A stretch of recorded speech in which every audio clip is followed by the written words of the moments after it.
Alright guys, so we got those trees up, kind of organized against the block wall so they'll retain a little bit of warmth. And now let's move on and we're going to check on a couple of other things around the place. Just remember, as you're preparing for winter weather, everybody's going to be a little bit different. We're in Zone 8A in the upstate of South Carolina, so that should give you a general idea of where we are, and also give you a general idea for maybe what you can compare to. If you're much colder than that, especially if you're in 7A or something like that, hopefully you've already prepped, or maybe you're even preparing more. But all of it is truly based off of where and what you have that's going to be outside. If it's marginal for your area, then you probably want to bring it in or do something to protect it.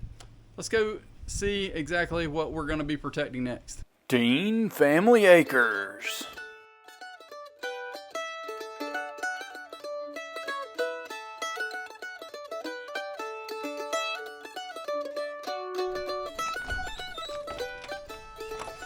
Alright guys, so today we're actually going to be getting ready for this freeze that's coming tonight, and it's supposed to be down into the mid-20s, and we want to get up some of our plants. So we're going to do a couple of different things, and hopefully you guys can prepare for yourself. I think it's tonight and or tomorrow night, but then we'll kind of see exactly how this levels back off, if we need to shuffle some of these plants in and out, or if they're just going to be up for a little while. In the past, what we've done is if we have a really cold spell, we've kind of just let it work where we let them stay inside for a while. But honestly, where we keep them is in our basement, which is heated and does have some sun, so it works pretty good. But just once the heat starts coming on in the house, that's a whole nother ball game. So you got to kind of plan in regards to exactly what you have and how you want to get that set up for yourself. First, let's start right here on our citrus.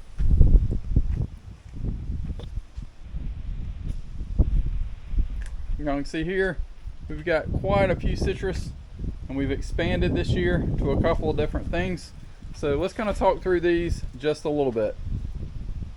Our original two we got from Mr. Stan McKenzie at McKenzie Nursery over in Scranton, South Carolina. And this is a Browns, and it has done pretty well. We did not get any fruit on this, and we had some horrible whitefly infestations a couple of times. So hoping that we don't have near that this coming year. The other one that we got from Mr. Stan is an LA Early. And again, they've done okay, but honestly, I just think those whiteflies, it's been kind of a tough go this year. Hopefully we don't have the issue once these go inside. Alright, so the other ones that we have, we also got two from Home Depot when they were on clearance last year. This one is a improved Meyer lemon, and it has done absolutely great. I've pruned it actually a little bit. I probably should have pruned it some more, but it has just completely bushed out. This is one of those little affordable, 1 gallon pot size on that improved Meyer lemon. And then this one actually is a Persian lime, and again, no fruit on these, and we definitely, again, the white flies, I don't know if it's just location or what, so we might try and spread this out a little bit this coming year. Two others that we got from a local nursery, and these actually came from Madison Citrus Nursery. We've got a Nagami Kumquat, and then this one is a Thomasville Citronquat. They both have done very well. This Thomasville actually broke at one point. It kind of broke over here. We had so much weight, so I had to prune off a lot of fruit, and it has recovered, and we actually do have a few fruit on there. So we'll see if those make it through the year, what they do. Again, that white fly damage, and then also some of those dark leaves. And then lastly, we had two seedlings. This was a seedling here, and it looked pretty rough earlier in the year, and now it actually looks really nice. It looks like one of the better ones. I haven't done anything to it other than kind of trim up the limbs from the bottom, And then this was our other seedling, and I actually grafted this. And I'll have to put the name below because I can't pronounce it, and I also can't remember it right now. But I grafted it in 2 places. So right here, it has done very, very well. And then I also grafted it here, and you can see that cleft graft and how nice that has done. There it is right there. It's done absolutely great. You can see the color difference. But look how much this has grown in 1 year. All the way up. In 1 year. And again, it looked great until, you know, we had the white flies coming in with these young leaves when everything was growing out. But other than that, looked really, really great. So it's supposed to be down in the 20s tonight. So we're going to put all of these in, and that will be step 1.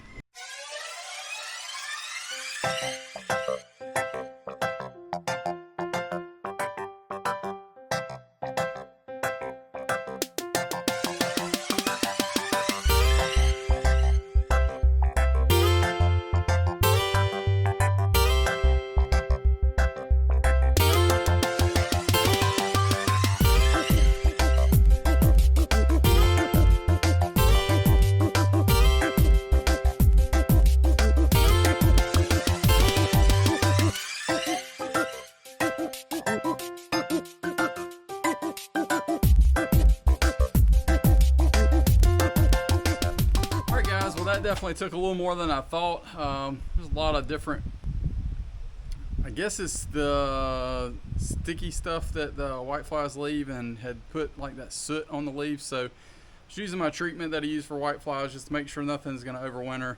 I really think I'm going to shuffle these in and out anyway, just when we have nice days and things are going to be well above freezing, then we'll be good. Most of these varieties honestly can handle down into the 20s, but they're still pretty young, so I don't want to risk it. Next, I'm going to move a couple of my smaller figs in. I think pretty much everything else should be fine unless it gets down into the lower 20s or lower. So overall, I think we should be good with most of the larger figs, and I also have them kind of spaced down a concrete or block wall so that they can kind of retain some of that heat. So we're going to juggle around a little bit of that. Also have a couple other things we'll kind of talk about as well. So let's get these figs in.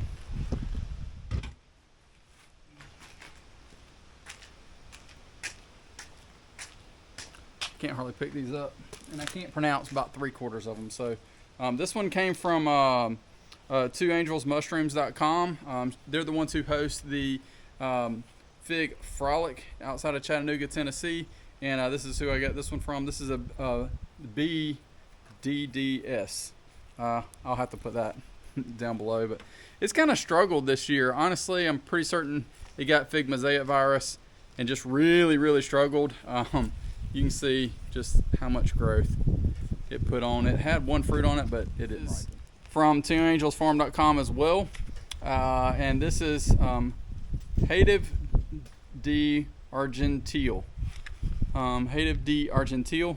And this one's done okay. I think, I'm not convinced, but I honestly think that this might have a little bit of fig mosaic virus too. It is what it is. Hopefully it'll push out of it, but this was in a very small kind of tree pot, and I just up potted it, so even though it's in a bigger pot, it's a very young tree, so I'm going to put it in as well.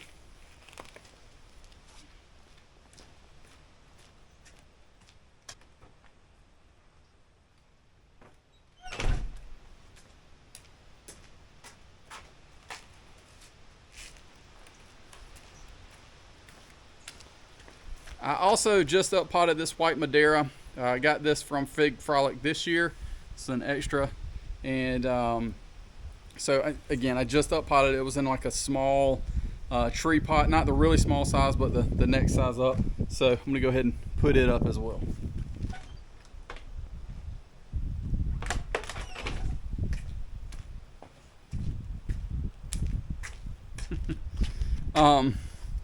This one, something has been munching on it. I don't know what, but it has grown, but not grown a lot this year. Bordissot, Blanca, Negra. And hopefully it will continue to grow this coming year, and we can figure out what exactly is eating it. So go ahead and put this one up as well.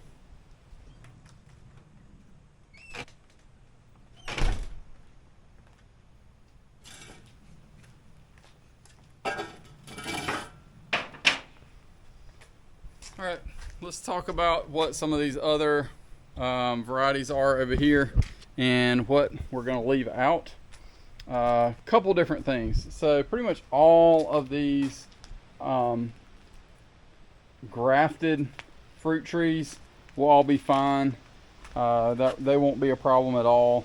They're plenty hardy here, and we might actually end up getting some of these put into the ground at some point. I would say same for our persimmons. These are our Tanashi grafted, so you can kind of see exactly how those turned out for the year. How much growth got put on there. Close to a foot there. Close to a foot on this one. This one forked, so total maybe 8 inches, but they are doing well. This is the rejected one, but it's sprouted back out, so I should be able to graft some on this lower end as well. These are our pawpaw seedlings, and they are doing fine. Peach seedling. I think probably what I'll do with most of these is just put them under the table if it's something that I'm a little bit worried about. I'm not worried about pawpaws or persimmons. Honestly, that peach is the main thing there. And then we've got some other, pawpaw seedlings. Those need to get up potted at some point this winter so that we can plant them next year. And then we've got some of the persimmons that we weren't able to graft last year, or actually beginning of this year. These are all our pawpaw grafts, and you can see exactly how they've done. Overlease, Miriam's Joy, what's this one? Tallahatchie. These have all done fairly well in my opinion, considering it was our first time learning. Wabash has already lost its leaves. Susquehanna, another Susquehanna, another overlease, and what's this one? Another Wabash. So those 8 have done well. More seedlings for pawpaw seedlings. And then these are our other grafts. You can see here that we've got some that rejected or something. I don't know what happened. But that's one. I had another one. I'm just leaving this one, although I'm pretty certain it's done, feeling it. Pawpaw seedlings. And then these 3 grafts are doing all right over here. Shenandoah and Jerry's Big Girl. Kind of going a little slow there, and Shenandoah is doing very, very well. They've kind of stayed pretty much in this area just under this table for most of the year. I did pull them out just so they'll get a little bit more rain and that kind of thing on this side over here. So these are going to go inside, not the whole season, but they're going to go in and out. These are our seedlings from Muscadines, a couple different varieties we've got there, and yes, I know that muscadines do not grow true to seed, but sometimes it's kind of cool just to see what you'll end up with different varieties. So each one of these has a couple. We'll probably up pot these. 1, 2, 3. There's 4 in there, 2 that have made it there, 1 there, 1 there, 2 there, and 1 there. So that shows you. See, that's a Ruby Crisp. You can see RC there. Got some other numbers here. Just those are where those came from. So this is a peach seedling from our peach seedling tree. And this is one of the probably 50 that we put seeds in the refrigerator, and a lot of them went bad. But I put probably, looks like I put 8 in there back in March of this year, and 1 came up, and guess what? It's absolutely perfectly in the middle. Put on some good growth. We'll probably up pot that this coming year.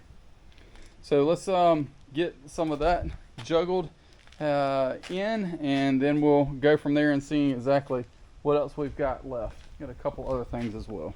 I think what I'm going to do here is, all right, so I'm going to use one of my containers here. I think that'll just be easier. Shuffle shuffling these in and out, and if I do need to water them, I won't have to worry about it going out. Let's see how many we can fit in here. 4.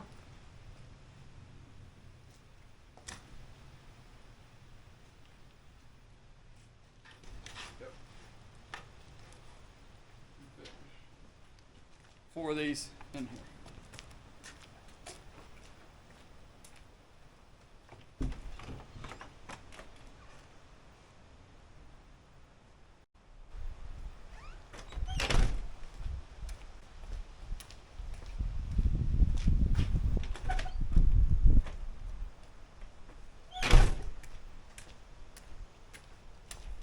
All right, now what we'll do is just get these trees over here moved.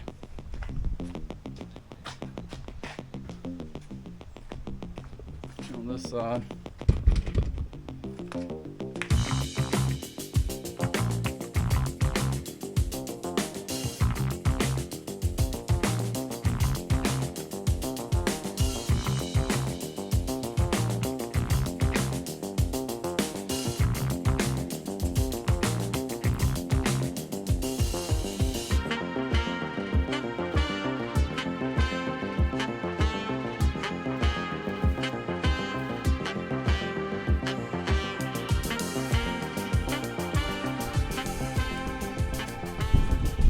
Alright guys, so we got those trees up, kind of organized against the block wall so they'll retain a little bit of warmth. And now let's move on and we're going to check on a couple of other things around the place. Just remember, as you're preparing for winter weather, everybody's going to be a little bit different. We're in Zone 8A in the upstate of South Carolina, so that should give you a general idea of where we are, and also give you a general idea for maybe what you can compare to.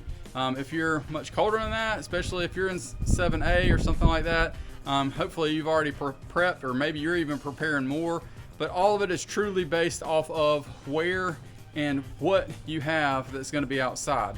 If it's marginal for your area, then you probably want to bring it in or do something to protect it. Let's go see exactly what we're going to be protecting next. All right guys, here's our figs. You can kind of see how these are doing. These have been outside pretty much all year. We only brought a couple of these back from Fig Frolic this year. So let's just talk a little bit about what we've got here and we'll kind of go from there.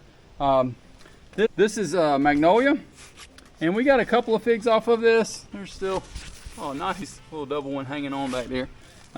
Beer's Black, and I'll bring that one in. It might make it through the freeze. This is Raspberry Latte.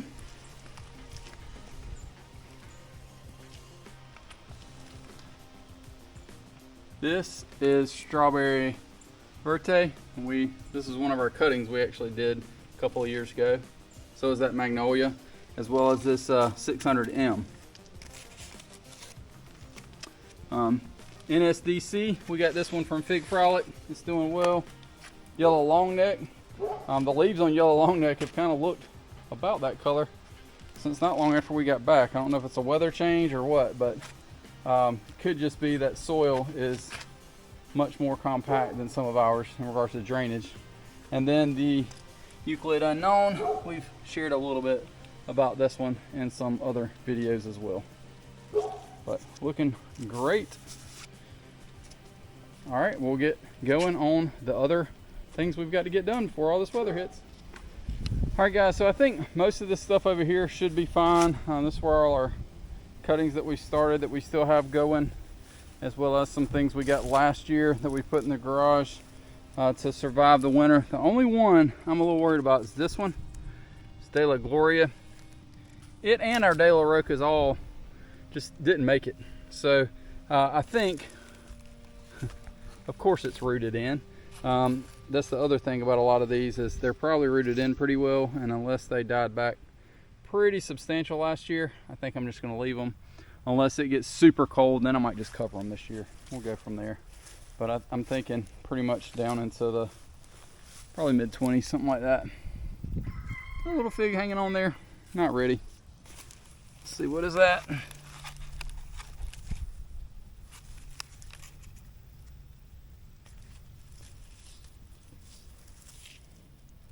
Lizette, Bigger Black. That one don't look like it's much bigger, does it? Probably help if we kept these watered consistently, but a lot of these are going to be going in the ground pretty soon in the spring. So that's these again. That Daily Gloria is probably the only one I'm actually going to put inside.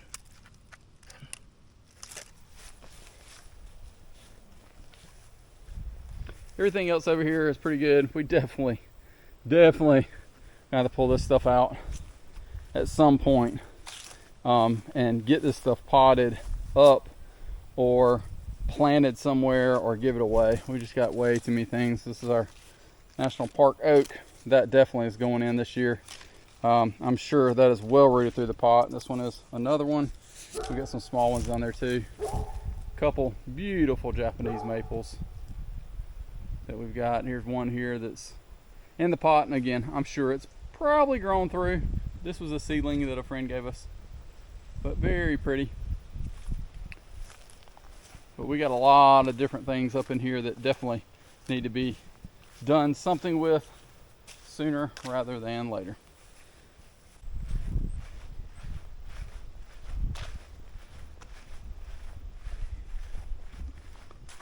The other week we got this set up, and it's supposed to get super cold tonight. So what I'm going to do is water these really well, and then I'm going to cover that up. Turn the water on. It will probably be okay.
Also got some peas coming up.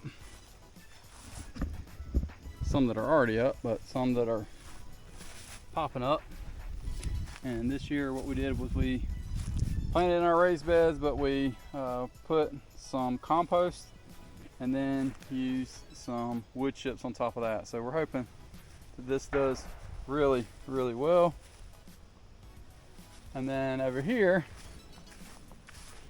we actually did the same setup. We did onions and garlic. You see, coming up, there are some radishes in the middle.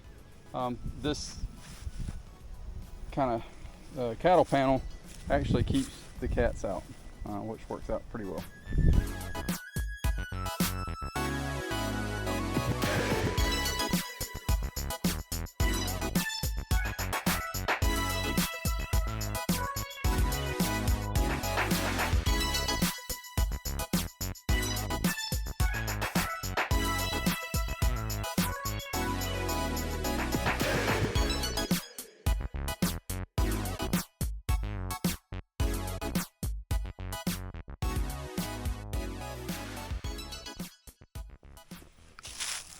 Alright guys, so I already took in one load of tomatoes, but there's tomatoes and okra. Even getting some kind of cool color on the Clemson Spineless this time of year. So got a little bit here, and these will ripen on the counter, which is always a nice bonus. I think the only other thing I absolutely have to do is just make sure all the hoses are disconnected, and then we can kind of go from there. We got to undo the drip on the muscadines, and I think I'm going to do another video probably for next week in regards to preparing your muscadine vines for winter and that kind of thing. I know I've done that in a couple years past, so I think it's pretty good, just a good reminder of what to do, and also get a recap at the end of the year what things are looking like. So you might see me in this next video depending on when you're watching this, but for now we'll wrap things up here. Really do appreciate you guys watching as always, and I always say don't forget to like, share, and subscribe, but I will certainly remind each and every one of y'all now that it's November, be thankful for what you have, what you've been blessed with, and the opportunities that surround you always.